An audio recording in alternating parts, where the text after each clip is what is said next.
네, 이정현의 뉴스 정면 승부 4부 함께하고 계십니다. 4부 이번에는 문화로 K를 읽다 트렌드를 읽는 시간입니다. 마크로밀 엠브레인의 윤덕환 이사 나오셨습니다. 안녕하세요. 네, 안녕하세요. 예, 자, 그 반 클라이번 국제 피아노 콩쿠르 60년 역사상 최연소 우승자가 된 이민찬 피아니스트, 뭐 계속 화제가 되고 있죠. 오늘 기자 간담회가 있었습니다. 윤 이사께서는 연주 보셨습니까? 아, 봤습니다. 예, 저 먼저 이게 얼마나 큰 성과인지 이거부터 좀 정리를 해주시죠. 상의 권위를 보면 알 수가 있는데 이게 이제 세계 3대 음악 경연대회라는 게 있어요. 여기 예. 보통 그 쇼팽 국제 피아노 콩쿠르 대충 다 들어보셨을 것 같은데. 네네. 그다음에 차이콥스키 콩쿠르, 퀸 엘리자베스 콩쿠르인데 여기에 버금간다고 알려졌습니다. 버금간다. 근데 국내의 뭐 청취자들이나는 잘 그 이름이 좀 낯설었어요. 이게 4년에 한 번 열리기 때문에 그렇죠. 4년에 한 번. 올림픽도 아니고. 근데 예. 여기서 우승자 중에서는 최연소고 예. 이게 감각적으로 어떤 느낌이냐면 세계 수준의 어떤 국악경연대에서 최연소의 외국인이 당선된 거랑 비슷한 느낌이에요. 국악경연. 굉장히 낯선데 예. 굉장한 몰입도 완성도로 우승을 해버린 거죠. 외국인들이 아주 깜짝 놀랐답니다. 그래요? 네. 국악경연에 외국인이 최연소의 외국인이 대상을 받은 거랑 똑같은 거죠. 그렇게 그 말씀하시니까 확 와닿는데요. 네. 예. 자, 우리나라 클래식이 참 이렇게 수준에 오른 걸까 깜짝 놀랄 정도인데요. 자, 이민찬 씨의 연주도 연주지만은 이 이민찬 씨가 하는 말이 굉장히 많은 사람들에게 신선한 충격을 준 것 같아요. 신선한 수준이 아니고 굉장히 충격적이던데 예. 아까도 인터뷰한 거를 잠깐 읽어봤더니 수상한 게 별로 중요하지 않다 뭐 이런 식의 얘기를 하셨더라고요. 근데 이분이 처음에 우승한 다음에 인터뷰를 한 게 있는데 여기에 되게 중요한 문장이 나옵니다.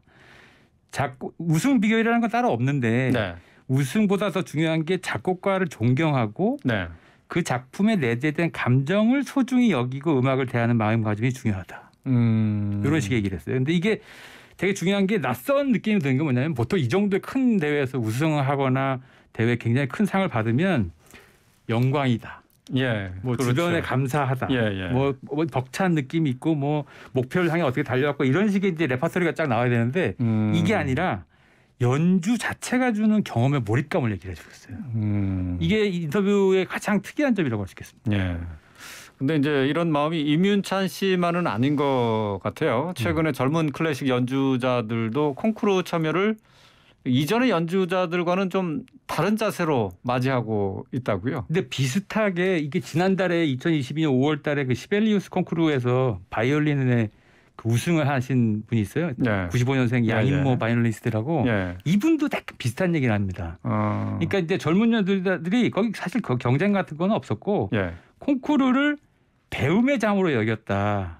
그래서 뭔가 주눅들거나 이런 것보다는 온전히 기량을 발휘하는 것 자체의 경험들이 중요했다. 이런 식의 인터뷰를 했거든요. 그 결과물로서 우승이 온 건데 이분들의 공통점이 그런 거죠.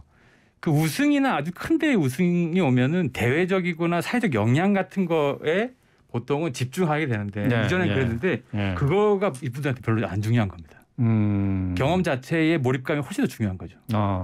참 이전 세대들하고는 다르다라는 걸 느끼게 되는데 말이죠. 음악을 대하는 마음가짐 그리고 또 그냥 어떤 즐긴다? 배움의 장으로 생각한다? 글쎄요. 이게 그렇죠. 역시 근데 어쨌든 성과를 내야 된다는 강박관념이나 그런 압력이 좀 느껴질 텐데 전혀 그런 거하고는 상관없다는 거잖아요. 그렇죠. 비슷하게 뭐 우상혁 선수 같은 경우에도 약간 다른 장르긴 한데 이분도 96년생인데 보면은 약간 퍼포먼스가 비슷해요. 관심이나 이런 것보다 경기 자체 퍼포먼스가 더 중요하다는 걸 보여줘요. 그러니까 보통 이런 큰 경기가 되면 관심이 이렇게 하면은 몸의 긴장감도 올라가고 더 안 좋은데 관심을 유도합니다. 뭐 다들 경기를 보셔서 아시겠지만 박수를 그렇죠. 유도하고 흥을 해가지고 퍼포먼스를 최고로 유지하죠, 그분이. 이게 MZ 세대의 특징이라고 할 수 있겠는데 이제 세대 얘기를 좀 더 해보겠습니다. 요즘 새로운 트렌드만 나오면은 다 MZ 세대 특징이다라는 말로 설명을 하고 있는데, 근데 사실 M 세대와 Z 세대 다르잖아요. 그렇죠. 연령대로 보면은 사실 2030 직관적으로 20대와 30대라고 할 수 있는데 밀레니얼 세대라고 하는 분들이 보통 30대 초반에서 한 뭐 40대 후반까지 이렇게 연령대이기 때문에 생애 주기가 일단 다르기 때문에 기본적으로 다른 세대인데다가 20대와 30대는 부모와의 관계가 좀 많이 달라요. 그러니까 부모와의 관계라는 게 기본적으로 30대 지금의 30대 밀레니엄 M세대의 부모 세대가 통상 한국 사회의 그 베이비 부모 1차 베이비 부모 세대의 자녀 세대들인데 이분들과의 관계는 별로 좀 안 좋습니다. G세대는 굉장히 좋아요. Z세대는 부모와 자식 간의 그 관계가 물론 좋다. 그렇죠. 2030을 통칭하면 이전 세대보다는 부모와 관계가 좀 좋은 편인데 어쨌든 주도성이나 어떤 감정의 그 선택, 그러니까 양육이나 이런 것들이 굉장히 인정받고 이제 자란 특성들이 있죠. 그러니까 M세대와 Z세대가 서로 다른 세대라고 봐야 된다는 거예요. 다른 세대이기도 한데 선택지만 보면 유사해 보이는 부분도 있고 달라 보이는 부분도 현저하죠. 특히 남녀 성별로.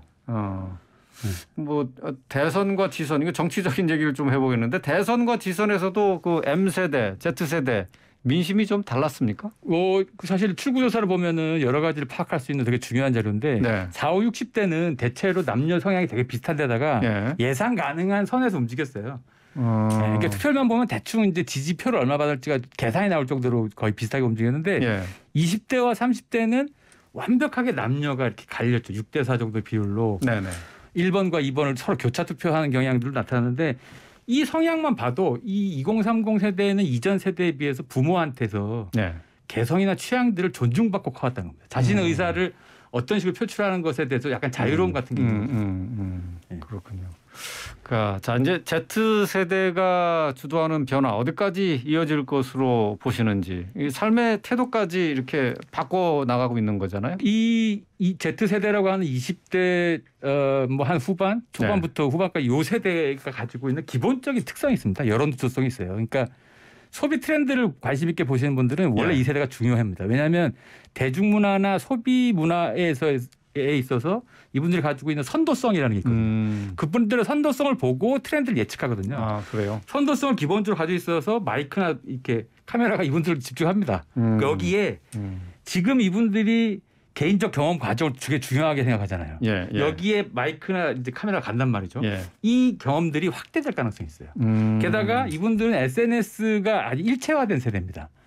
게다가 요번에 투표로서 두 번의 큰 선거에서 사실 캐스팅 버튼 역할을 굉장히 중요하게 했거든요. 일상 정치, 경제, 사회, 문화적으로 효능감이 올라가면서 여러 군데의 이 의견들을 SNS에 표출할 가능성이 있는데 온라인의 여론 주도성에 있어서도 더 이제 관심을 받게 됐죠. 그러니까 주목해야 될 이유가 또 하나 있는 거죠. 그러니까 개인적 경험과 과정에 집중하는 세대, Z세대라고 한다면 결국 이제 이 Z세대가 우리 사회의 변화도 이렇게 견인해 나간다 이렇게 예상할 수 있는 건가요? 그렇게 예측하는 전문가들 굉장히 많습니다. 그렇군요.